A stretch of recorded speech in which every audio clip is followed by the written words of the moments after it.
بعد فاعوذ باللہ من الشیطان الرجیم بسم اللہ الرحمن الرحیم کتب علیکم القتال وهو کرہ لکم وعسى ان تکرہوا شیئا وهو خیر لکم وعسى ان تحبوا شیئا وهو شر لکم واللہ یعلم وانتم لا تعلمون صدق اللہ العظیم۔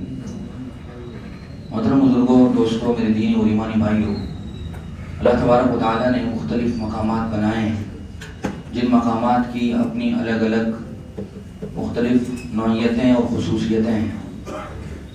جب ہم جنت کا تذکرہ سنتے ہیں یا صرف جنت کا نام بھی سنتے ہیں تو ہمارے ذہن و دماغ میں جس طرح کے خیالات پنپتے ہیں وہ یہ ہوتے ہیں کہ جنت وہ جگہ ہے کہ جہاں ہر طرح کے لیے اللہ تبارک و تعالیٰ نے راحت و آرام مقدر کر رکھا ہے۔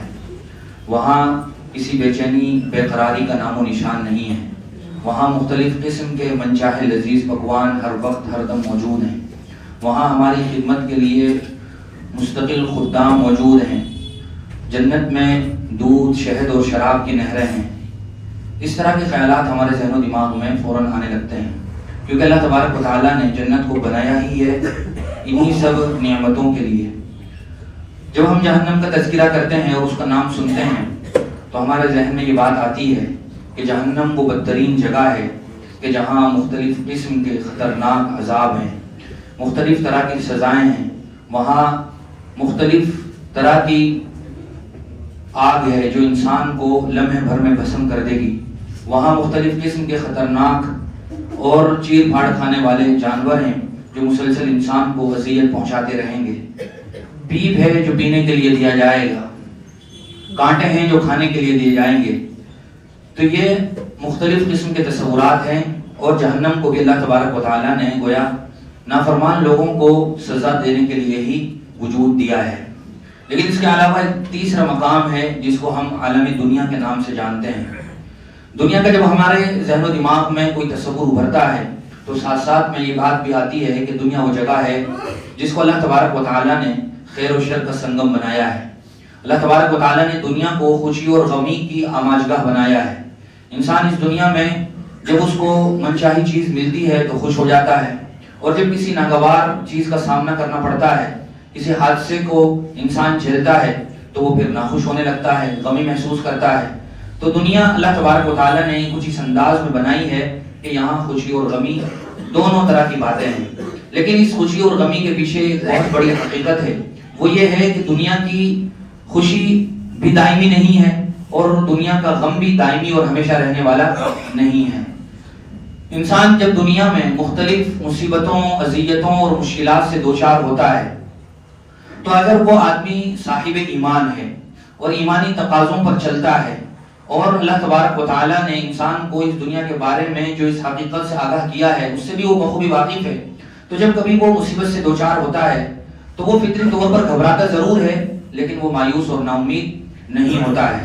مختلف طریقے کی اذیتیں ہیں جن کو انسان انفرادی طور پر جھیلتا ہے۔ مثال کے طور پر کوئی آدمی ایسا ہے کہ جو سالہ سال سے روزگار کے لیے کوشش کر رہا ہے، تلاش معاش میں ہے لیکن ابھی تک اسے روزگار نہیں ملا، ملازمت کی تلاش میں ہے، ملازمت نہیں ملی۔ کوئی انسان بیمار ہے، اس کے پاس علاج ہی کے پیسے نہیں ہیں، اگر علاج کے لیے اس کے پاس دوائی ہے تو اس دوائی سے اسے راحت اور شفا نہیں مل رہی ہے۔ اسی طرح کوئی انسان شادی کا خواہش مند ہے تو اسے من مرضی کے مطابق رشتہ نہیں مل رہا ہے۔ تو انفرادی طور پر بھی بہت ساری اذیتیں ہیں، بہت ساری مشکلات ہیں جن سے انسان گھرا ہوا رہتا ہے، اور کبھی کبھار ان پریشانیوں کا حملہ اس قدر تیز ہوتا ہے کہ انسان ڈپریشن تک کا شکار ہو جاتا ہے اور وہ مایوس ہونے لگتا ہے۔ اسے ایسا لگتا ہے کہ میرا وجود اس دھرتی پر محض بوجھ ہے، میرا اس دنیا میں کوئی کام نہیں ہے۔ یہ تو وہ اذیتیں ہیں جن کو ہم انفرادی انڈیویجولی اذیتیں کہہ سکتے ہیں۔ اس کے علاوہ اگر ہم اجتماعی، جس کو آپ کلیکٹیولی کہتے ہیں، اس کی بات کریں تو بھی ایک مستقل فہرست ہے جن کو شمار کرایا جا سکتا ہے۔ صرف مسلم قوم و ملت کے لحاظ سے جن اذیتوں سے ہم ہندوستانی دوچار ہیں ان کی بھی بہت لمبی فہرست ہے، اور ہر لمحہ، ہر وقت، ہر دن طلوع ہونے والا سورج ایک نئی مصیبت لے کر طلوع ہوتا ہے مسلمانوں کے لیے۔ ہر طرف فتنوں کا ہجوم ہے، آزمائشوں کی بھرمار ہے، پریشانیوں نے مسلمانوں کو گھیر رکھا ہے۔ خود اپنے وطن ملک ہندوستان میں ہی اس کو دوسرے درجے کا شہری بنانے کی ناپاک سازشیں ہر لمحہ پردے کے پیچھے اور اسکرین پر کی جا رہی ہیں۔ اسی طرح مساجد و مدارس کو اور مزاروں کو مسلسل ٹارگٹ کیا جا رہا ہے. تو یہ وہ حالات ہیں جو اجتماعی طور پر ہم جھیل رہے ہیں، اور جن حالات سے بھی انسان دوچار ہوتا ہے، چاہے وہ انفرادی ہوں چاہے اجتماعی ہوں، دونوں طرح کے اثرات مرتب ہوتے ہیں، اور انسان ان حالات سے دونوں طرح کے نتیجے برآمد کر سکتا ہے. ایک مثبت نتیجہ ہو سکتا ہے اور ایک منفی، جس کو آپ پوزیٹیو اور نیگیٹو کہتے ہیں. پوزیٹیو رزلٹ کا مطلب یہ ہے کہ انسان ان حالات میں جب گرتا ہے تو مایوس اور نا امید ہونے کے بجائے ان حالات کا مقابلہ کرتا ہے. اللہ تبارک و تعالیٰ کی ذات پر توکل اور اعتماد اس کا بڑھتا ہے، اور وہ ان مصیبتوں سے جب نکلتا ہے تو وہ کندن بن جاتا ہے، اور پھر وہ اس کا ایمان اور عقیدہ یقین اس قدر مضبوط ہو جاتا ہے کہ پھر دنیا میں جو کچھ بھی ہوتا ہے وہ اس کو اللہ تبارک و تعالیٰ کی طرف سے ہی تصور کرتا ہے. اور منفی اور نیگیٹو رزلٹ یہ ہوتا ہے کہ انسان جب حالات میں گرتا ہے تو وہ یہ سمجھتا ہے کہ گویا یہی میرا مقدر ہے اور میرا وجود گویا اسی لیے ہوا ہے، اور بہت سی مرتبہ شکوہ شکایات کرتے ہوئے اللہ تبارک و تعالیٰ کی ذات پر بھی انسان کوسچن مارک لگا دیتا ہے، اور اللہ تبارک و تعالیٰ کو بھی نعوذ باللہ وہ الفاظ کہہ بیٹھتا ہے جس کی کسی لمحہ گنجائش نہیں ہو سکتی ہے. اور پھر وہ اتنا گرتا ہے ان مصیبتوں میں کہ پھر بہت سارے لوگ تو اپنے آپ کو یہاں تک کہ موت کے گھاٹ اتار دیتے ہیں اور سوسائڈ تک کر لیتے ہیں. یہ دونوں منفی اور مثبت نتائج ہیں جو ہر لمحہ انسان اپنی نظروں سے دیکھ بھی رہا ہے، مشاہدہ بھی کر رہا ہے. لیکن اگر ہم غور کریں تو اللہ تبارک و تعالیٰ نے قرآن کریم میں ایک آیت ذکر فرمائی ہے جو بھی تلاوت کی گئی، کتب علیکم القتال وهو کرہ لکم وعسى ان تکرہوا شیئا وهو خیر لکم وعسى ان تحبوا شیئا وهو شر لکم واللہ یعلم وانتم لا تعلمون. یوں تو یہ آیت ایک خاص پس منظر میں جہاد کے موقع پر نازل ہوئی تھی. اللہ تعالیٰ فرماتے ہیں کہ تم پر جہاد کو فرض کر دیا گیا ہے، صحابہ کرام سے مخاطب ہے اللہ تعالیٰ. اور پھر اللہ تعالیٰ نے فرمایا کہ ہو سکتا ہے کہ تمہیں ظاہری طور پر جہاد کے لیے نکلنا یہ ناگوار گزر رہا ہو، تمہیں یہ شر لگ رہا ہو، لیکن یقینی بات ہے کہ اللہ تبارک و تعالیٰ نے اس کے لیے اس میں تمہارے لیے خیر رکھ دی ہو، اور جس چیز کو تم خیر سمجھ رہے ہو سکتا ہے اس میں تمہارے لیے شر ہو، اور اللہ تعالیٰ ہی تمہارے بارے میں بہتر جانتا ہے. ایسی بہت ساری چیزیں ہوتی ہیں کہ جن کو انسان ظاہری طور پر اپنے لیے نقصان دہ سمجھتا ہے. مصیبت میں گرتا ہے تو یہ سمجھتا ہے کہ یہ تو صرف میری تباہی اور ہلاکت کے لیے آئی. لیکن اگر انسان ذرا پردے کے اٹھا کر پردے کے پیچھے دیکھے یا یہ کہ اس حقیقت کے ظاہر ہونے تک انتظار کرے تو پھر وہ صبر کے ساتھ ساتھ شکر بھی کرتا ہے اور اللہ تبارک و تعالیٰ کا بہت زیادہ شکریہ ادا کرتا ہے. اس کی تو بہت ساری مثالیں دی جا سکتی ہیں، لیکن ایک مثال یہ ہے کہ کوئی آدمی لمبے عرصے سے کسی دوسرے ملک جانے کا پلان بنا رہا تھا. اس کے لیے جو کچھ ریسورسز وسائل ہو سکتے تھے وہ اس نے جمع کر لیے تھے، ٹکٹ بن گیا تھا، کنفرم ہو گیا تھا، جہاں جا رہا تھا وہاں کے لوگ بھی اس کا ویٹ انتظار کر رہے تھے، اور وہ اپنا سامان بیگ لے کر ایئرپورٹ پر پہنچتا ہے، ویٹنگ ایریا میں بیٹھتا ہے اور اچانک اس کی آنکھ لگ جاتی ہے. ہوتا یہ ہے کہ جب اس کی آنکھ کھلتی ہے تو جس فلائٹ اور جہاز میں اسے سوار ہونا تھا وہ اڑ چکا ہوتا ہے. جیسے ہی اس کی آنکھ کھلتی ہے تو وہ ہڑبڑاتے ہوئے اٹھتا ہے اور حیران پریشان چاروں طرف دیکھتا ہے اور سخت کفِ افسوس ملتا ہے، اور اسے ایسا لگتا ہے کہ میرا بہت بڑا سرمایہ گم ہو گیا، میں اپنے مقصد میں ناکام ہو گیا. لیکن ابھی وہ حیران اور پریشانی کے عالم ہی میں ہوتا ہے کہ کچھ لمحے بعد خبر آتی ہے کہ جس جہاز میں اسے سوار ہونا تھا وہ جہاز حادثے کا شکار ہو گیا ہے، اور جو لوگ اس جہاز میں بیٹھے تھے وہ سب کے سب موت کے منہ میں جا چکے ہیں. تو اب ہم ذرا اس تصور کو صرف اپنے ذہن و دماغ میں لائیں اور اپنے آپ کو اس جگہ رکھیں تو ہماری زبان پر کیا کلمات جاری ہوں گے. ہماری زبان پر کلمات جو جاری ہوں گے وہ نہایت شکر کے ہوں گے. ہم اللہ تبارک و تعالیٰ کو اپنا سب سے بڑا محسن سوچ رہے ہوں گے، اور ہم بار بار اپنی زبان سے یہ الفاظ دہرا رہے ہوں گے کہ اللہ تعالیٰ جو کرتا ہے بہتر کرتا ہے. اور یہ یقینی طور پر نظر بھی آ رہا ہوتا ہے. پچھلے دنوں جو واقعہ ہوا تھا ایئر انڈیا کی جو فلائٹ گر گئی تھی اور سبھی لوگ اس میں تقریباً مر گئے تھے، کہا جاتا ہے کہ صرف ایک آدمی بچا تھا. تو اس میں کئی لوگ جب بعد میں کارگزاری آئی اور ویڈیوز آئی تو کئی لوگ ایسے بھی تھے جن کی جہاز اس دن وہ فلائٹ چھوٹ گئی تھی، تو وہ بار بار سب وہ شکر ادا کر رہے تھے. تو یہ ایک چیز کی ایک ظاہری صورت ہے اور ایک باطنی صورت ہے. جس چیز کو ہم پہلے اپنے لیے نقصان سمجھ رہے تھے اب ہم اسی نقصان کو اپنے لیے باعث رحمت سمجھ رہے ہیں. تو بہت سی مرتبہ ایسا ہوتا ہے کہ انسان جس چیز کو اپنے لیے نقصان سمجھ رہا ہوتا ہے جب اس کی پردے کھلتی ہیں اور حقیقت کا اظہار ہوتا ہے تو انسان پھر اس کو صرف اور صرف اپنے لیے باعث رحمت سمجھ رہا ہوتا ہے. اس طرح کے واقعات ہمیں انبیاء علیہ السلام کی زندگی میں بھی نظر آتے ہیں. حضرت موسیٰ علیہ السلام کی جس سال ولادت ہوئی وہ سال تھا جس سال فرعون کی طرف سے یہ آرڈر نافذ تھا کہ جو بھی بچہ پیدا ہو اسے قتل کر دیا جائے. اسی سال حضرت موسیٰ علیہ السلام پیدا ہوئے. حضرت موسیٰ علیہ السلام کی والدہ کو یہ فکر دامنگیر ہوئی کہ میرا یہ بچہ تو ابھی گویا فرعون کے ظلم و ستم کا شکار ہو جائے گا اور یہ تو گویا دنیا سے رخصت ہو جائے گا. وہ حیران اور پریشان تھی، لیکن اللہ تعالیٰ اپنی طرف سے جو تدبیریں کرتے ہیں وہ اللہ تبارک و تعالی بہتر جانتے ہیں. اللہ تعالیٰ نے حضرت موسیٰ علیہ السلام کی والدہ کو وحی کی. تفصیل کے ساتھ یہ واقعہ سورہ قصص میں ہے 20ویں پارے میں. وَأَوْحَيْنَا إِلَىٰ أُمِّ مُوسَىٰ أَنْ أَرْضِعِهِ، کہ ہم نے موسیٰ علیہ السلام کی والدہ کو وحی کی کہ آپ اس کو دودھ پلاؤ. فَإِذَا خِفْتِ عَلَيْهِ فَأَلْقِيهِ فِي الْيَمِّ وَلَا تَخَافِي وَلَا تَحْزَنِي، اور جب تمہیں خطرہ اور خدشہ ہونے لگے تو ایک کام کرنا، اس کو تم صندوق میں رکھ کے دریا میں ڈال دینا اور پھر گھبرانا نہیں. وَلَا تَخَافِي وَلَا تَحْزَنِي، ہرگز غمگین نہ ہونا. ہمارا آپ سے یہ وعدہ ہے کہ إِنَّا رَادُّوهُ إِلَيْكِ وَجَاعِلُوهُ مِنَ الْمُرْسَلِينَ، کہ ہم اس کو واپس تمہارے پاس لوٹائیں گے اور ہم اس کو نبی بھی بنائیں گے، ہم اس کو رسول بھی بنائیں گے. ظاہری طور پر اگر ہم دیکھیں تو یہ سب وہ کچھ ہو رہا ہے کہ جس کا ظاہری دنیا میں کوئی تصور نہیں کر سکتا کہ یہ بچہ بچ بھی جائے گا. ایک تو فرعون کے ظلم و ستم کا اندیشہ، دوسرا اس چھوٹے سے معصوم دودھ پیتے بچے کو اگر اس طرح دریا میں ڈال دیا جائے تو وہ بچہ تو ویسے ہی زندہ نہیں رہے گا. جب بھوک لگے گی اور بھوک ستائے گی تو دودھ پلانے والا کوئی نہ ہوگا تو مر جائے گی. لیکن ایک وہ تدبیر ہے جو اللہ تعالیٰ کر رہے ہوتے ہیں. اسی لیے قرآن کریم اللہ تعالیٰ نے ارشاد فرمایا وَمَكَرُوا مَكْرًا وَمَكَرْنَا مَكْرًا وَهُمْ لَا يَشْعُرُونَ، کہ ایک تو دنیا کے وہ اسلام دشمن لوگ ہیں جو صبح سے شام تک اسلام کو مٹانے کی تدبیریں کرتے ہیں اور نعوذ باللہ ایسے کاموں کو دفن کرنے کی سازشیں رچتے ہیں کہ جن کا تعلق اسلام سے اور مسلمانوں سے. لیکن ایک تدبیر وہ ہے جو ہم کر رہے ہیں اور یہ لوگ ہماری تدبیروں سے ناواقف ہیں.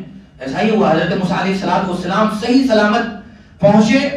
فرعون کی بیوی نے حضرت موسیٰ علیہ السلام کو پالا اور بہت ہی ناز و انداز کے ساتھ پالا. اس قدر ناز و انداز اور نخروں کی برداشتگی کے ساتھ تو ان کی والدہ بھی نہیں پال سکتی تھی. اور اس گھر میں پرورش ہوئی کہ جس کا مقصد ہی بچوں کو اس دنیا سے ختم کرنا تھا.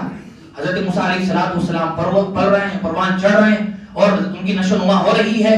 اور پھر آخر میں کیا ہوا، حضرت موسیٰ علیہ السلام کو واپس اللہ تعالیٰ نے ان کی والدہ کے پاس ہی لوٹایا. وہ پورا واقعہ ہے، صرف مثال دے کر سمجھانا ہے کہ اللہ تعالیٰ کس طرح منصوبہ بندی کرتے ہیں. پھر کس طرح حضرت موسیٰ علیہ السلام واپس اپنے والدہ کے پاس آئے. یہ وہ پورا طریقہ کار ہے اللہ تعالیٰ کا جو انسان کی نظروں سے دیکھا جائے تو سراسر نقصان نظر آ رہا ہے، لیکن اللہ تعالیٰ اپنی تدبیر کر رہے ہیں. حضرت یوسف علیہ السلام کا واقعہ ہم دیکھتے ہیں تو بچپن میں جیسے ہی وہ پروان چڑھ رہے تھے تو ان کے بھائیوں کو ہی ان سے حسد ہو گیا. ان کے بھائی ان سے حسد کرنے لگے، چڑھنے لگے کہ ہمارے والد صرف انہی کی طرف توجہ دیتے ہیں. اور پھر انہوں نے جو منصوبہ بنایا، پلاننگ کی، سب بھائیوں نے حضرت موسیٰ علیہ السلام کو قتل کرنے کا منصوبہ بنایا. یہ پورا واقعہ بھی سورہ یوسف میں 12ویں پارے میں موجود ہے، صرف اشارہ مقصود ہے. انہوں نے اپنے گمان کے لحاظ سے حضرت یوسف علیہ السلام کو کنویں میں ڈال دیا اور یہ سمجھا کہ اب کہانی ختم ہو جائے گی، لیکن وہاں سے تو کہانی کا آغاز ہوتا ہے. حضرت یوسف علیہ السلام کو کنویں میں ڈال کر چلے گئے. بعد میں قافلے والے آئے، انہوں نے اٹھایا، مصر کے بازار میں حضرت یوسف کو بیچا. پھر عزیز مصر کی بیوی نے ان پر الزام لگایا، وہ جس کے نتیجے میں قید و بند کی صعوبتیں جھیلنے پر مجبور ہوئے. وہاں سے پھر اللہ تعالیٰ نے نئی منصوبہ بندی کی. وہ بادشاہ کے دربار میں پہنچے اور اس قدر قریب ہوئے کہ ان کو اللہ تبارک و تعالیٰ نے بادشاہ کا وزیر خزانہ فائنانس منسٹر بنا دیا. اجعلنی علی خزائن الارض. حضرت یوسف علیہ السلام کی اس پورے واقعے میں اگر ہم دیکھیں تو ظاہر بھی نگاہوں سے جو سمجھ میں آتا ہے وہ ناممکنات میں سے ہے، لیکن اللہ تعالیٰ منصوبہ بندی کر رہا تھا. حضرت اسماعیل علیہ السلام کی مثال ہمارے سامنے ہے. اسی طرح اگر ہم دیکھیں حضرت موسیٰ علیہ السلام کا ایک دوسرا واقعہ جو سورہ کہف میں ہے 15ویں پارے میں مشہور واقعہ ہے. حضرت موسیٰ علیہ السلام حضرت خضر کے ساتھ سفر کر رہے تھے. انہوں نے جب یہ بات کہہ دی تھی کہ میں سب سے زیادہ جانتا ہوں، میرے پاس سب سے زیادہ علم ہے، تو اللہ تعالیٰ نے حضرت موسیٰ علیہ السلام کے اس دعوے پر انہیں جواب دینا چاہا تو پھر ان سے ایک لمبا سفر کروایا. تفصیلی واقعہ ہے. حضرت خضر کے ساتھ وہ سفر میں جا رہے تھے. حضرت خضر علیہ السلام نے ان سے کہا تھا کہ میں جو کچھ کروں تمہیں اس پر کوئی سوال نہیں کرنا ہے. وہ جا رہے تھے، انہوں نے دیکھا سفر میں حضرت خضر نے ایک بچے کو قتل کر دیا. حضرت یوسف علیہ السلام حضرت موسیٰ سے رہا نہیں گیا، بے چین ہو کر پوچھا کہ آپ نے ایک معصوم بچے کو، ایک ننھے منھے بچے کو کیوں قتل کر دیا؟ اس کا کوئی جرم نہیں تھا، کوئی قصور نہیں تھا. بہرحال یہ تو لمبا واقعہ ہے، 3 الگ الگ باتیں ہیں، لیکن اس بات میں ہمارے لیے جو سبق ہے حضرت موسیٰ علیہ السلام کا جواب بعد میں پھر اللہ تعالیٰ نے دیا اور حضرت خضر نے دیا. قرآن کریم میں اللہ تعالیٰ نے وہ جواب تھا وَأَمَّا الْغُلَامُ فَكَانَ أَبَوَاهُ، سورہ بارے کے پہلے رکوع میں حضرت خضر نے انہیں سمجھایا کہ یہ جو بچہ تھا، ایک غیبی میرے پاس علم تھا جس کو تکوینی علم کہا جاتا ہے. تو تشریحی علم ہوتا ہے، یہ بھی ایک مستقل بحث ہے. تکوینی علم کے نتیجے میں اللہ تعالیٰ نے حضرت خضر کو یہ بات بتا دی تھی کہ یہ جو بچہ ہے، یہ بچہ، اس کے والدین نہایت فرمانبردار ہیں، خدا ترس، متقی اور پرہیزگار ہیں. یہ بچہ جب بڑا ہوگا تو بڑے ہو کر ہی اپنے ماں باپ کو اس نیک راہ سے ہٹا دے گا اور کفر و شرک تک لے آئے گا. تو حضرت خضر کو چونکہ اس بات کا پہلے سے اندازہ ہو گیا تھا, اللہ تعالیٰ نے کو بتا دیا تھا, تو انہوں نے بچپن میں ہی گویا اس کا قتل کر کے اس کے ماں باپ کو اس بڑی مصیبت سے اور کفر و شرک کی دلدل سے بچا لیا. ظاہری طور پر وہی سوال ہمارے ذہن میں بھی آتا ہے جو حضرت موسیٰ کے ذہن میں آیا تھا, لیکن انجام کے لحاظ سے دیکھیں تو وہ ایک اس خاندان کے لیے نہایت اہم اور خیرخواہی پر مبنی واقعہ تھا. تو بہت سارے واقعات ایسے ہوتے ہیں کہ جن واقعات سے آدمی گزر رہا ہوتا ہے اس کی ظاہری شکلیں ایسی ہوتی ہیں کہ جو انسان کو تباہی اور بربادی کی طرف لے جاتی ہوئی نظر آتی ہیں, لیکن انجام کے لحاظ سے وہ اس کے لیے مثبت نتیجہ لے کر برآمد ہوتی ہیں. حضرت ابو سلمہ کا واقعہ بڑا مشہور ہے. حضرت ابو سلمہ ایک مشہور صحابی ہیں. ان کی بیوی کا حضرت ام سلمہ, ان کے شوہر حضرت ابو سلمہ کا انتقال ہو گیا. حضرت ام سلمہ کو اپنے شوہر نامدار سے اور اپنے شریک حیات سے بہت زیادہ محبت تھی. جب ان کا انتقال ہو گیا تو وہ بہت صدمے میں رہنے لگی. حضور اکرم صلی اللہ علیہ وسلم نے انہیں تسلی دی اور ان کو تسلی دیتے ہوئے فرمایا ما من مسلم تصيبه مصیبۃ فیقول ما امرہ اللہ انا للہ وانا الیہ راجعون اللہم اجرنی فی مصیبتی واخلف لی خیرا منها الا اخلف اللہ خیرا منها. حضور نے فرمایا کہ جب کسی مسلمان کو کوئی تکلیف پہنچتی ہے اور وہ اس تکلیف کے پہنچنے پر یہ کہتا ہے انا للہ وانا الیہ راجعون, اور پھر ساتھ میں ان کو نصیحت کی کہ تم یہ دعا کرتے رہنا کہ اللہ تو مجھے اس مصیبت میں اجر عطا فرما اور میرے لیے اس سے بہتر بدلہ عطا فرما. کیا ہوا, کچھ دن گزرے تھے کہ اللہ تعالیٰ حضور اکرم صلی اللہ علیہ وسلم نے حضرت ام سلمہ کو نکاح کا پیغام بھیج دیا اور پھر حضور کا ان کے ساتھ نکاح ہوا اور وہ حضور اکرم صلی اللہ علیہ وسلم کی ازواج میں, بیگمات میں شامل ہو. حضرت ام سلمہ بھی کہہ رہی تھی کہ مجھے اس بات کا تو حضور کی بات سے یقین ہو گیا تھا کہ مجھے اللہ تعالیٰ بہتر بدلہ عطا فرمائیں گے, لیکن مجھے بدلہ اتنی اچھی شکل میں ملے گا کہ حضور میرے شوہر ہوں گے, مجھے اس کا اندازہ نہیں تھا. تو حضور اکرم صلی اللہ علیہ وسلم نے انہیں جو بات سمجھائی تھی وہی ہمارے لیے بھی آج کا سبق ہے. حضور کی ہجرت کا واقعہ ہے. حضور جب مکہ چھوڑ کر مدینہ جا رہے تھے تو جو اس وقت کی سچویشن اور حالات تھی وہ ہم دیکھ سکتے ہیں. صحابہ کرام جس حالات میں مکہ چھوڑ کر نکلے تھے, اپنے گھروں کو ہنستے بستے خاندانوں کو چھوڑ کر ایک ایسی پردیسی علاقے کی طرف نکلے تھے جہاں ان کا کوئی رشتہ دار بھی نہیں تھا, جان پہچان والا بھی نہیں تھا, لیکن اللہ تعالیٰ کی ذات پر امید تھی. ظاہری حالات تکلیف دہ تھے لیکن نتیجہ کتنا بہتر برآمد ہوا کہ کچھ ہی سالوں کے بعد اللہ تعالیٰ نے انہیں نہ صرف یہ کہ مکہ میں سکونت دی بلکہ وہاں کی حکمرانی عطا فرمائی. مکہ میں وہ فاتحہ نشان کے ساتھ داخل ہوئے. اس طرح کی بہت ساری مثالیں دی جا سکتی ہیں. طول شب فراق سے گھبرانا اے جگر, جگر مراد آبادی کا شعر ہے. طول شب فراق سے گھبرانا اے جگر, ایسی بھی کوئی رات ہے جس کی سحر نہ ہو. کبھی کبھار ایسا ہوتا ہے کہ مصیبت اور تکلیف کا دورانیہ لمبا ہو جاتا ہے, انسان کو چاروں طرف جدھر بھی دیکھتا ہے تاریکی اور اندھیرا نظر آتا ہے, لیکن اللہ تبارک و تعالیٰ نے اس کے بدلے میں اس کے لیے کیا کچھ خیر رکھی ہے.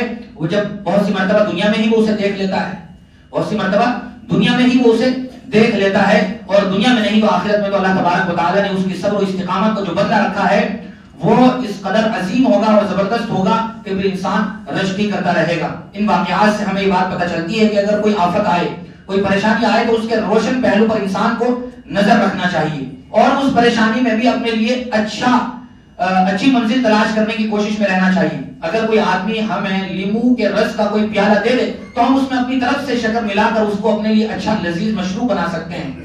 اسی طرح ہم جب اپنی حالات پر نظر کرتے ہیں تو بڑا افسوس ہوتا ہے کہ ہم پریشانی میں اس قدر گرتے ہیں کہ پھر ہم جزا و فضا کرنے لگتے ہیں اور صبر و استقامت کے بجائے ہم ناشکری اور شکوے تک آ جاتے ہیں اور اچھا خاصا اپنا اجر و ثواب ضائع کر دیتے ہیں.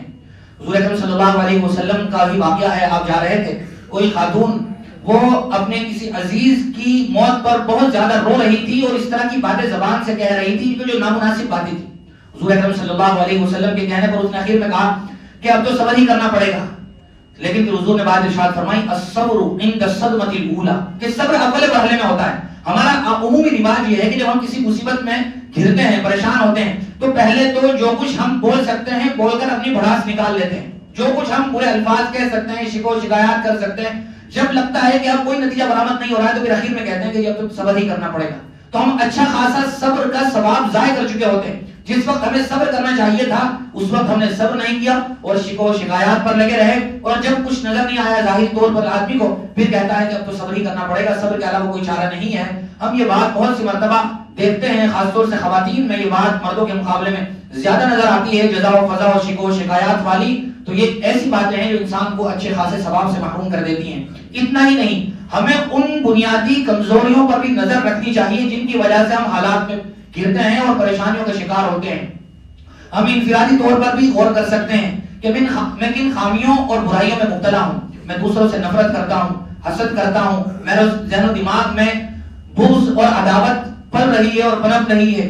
اسی طرح میں سود کھا رہا ہوں، میں رشوت کھا رہا ہوں، میں ملاوٹ خوری میں مبتلا ہوں. اور اجتماعی طور پر بھی مصیبتوں میں ہم دیکھیں کہ ہم مسلمان بحیثیت امت کس قدر اختلاف اور انتشار کا شکار ہیں.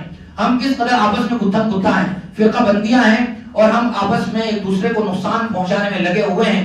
یہ وہ انفرادی اور اجتماعی مسائل اور مشکلات کے لیے بنیادی کمزوریاں ہیں کہ جن کو اگر ختم کر دیا جائے تو ہم راحت کی سانس لے سکتے ہیں. نے کہا تھا قرآن کریم کی ایک آیت کا ترجمہ کرتے ہوئے اپنے شعر میں ان اللہ لا یغیر ما بقوم حتى یغیروا ما بانفسهم.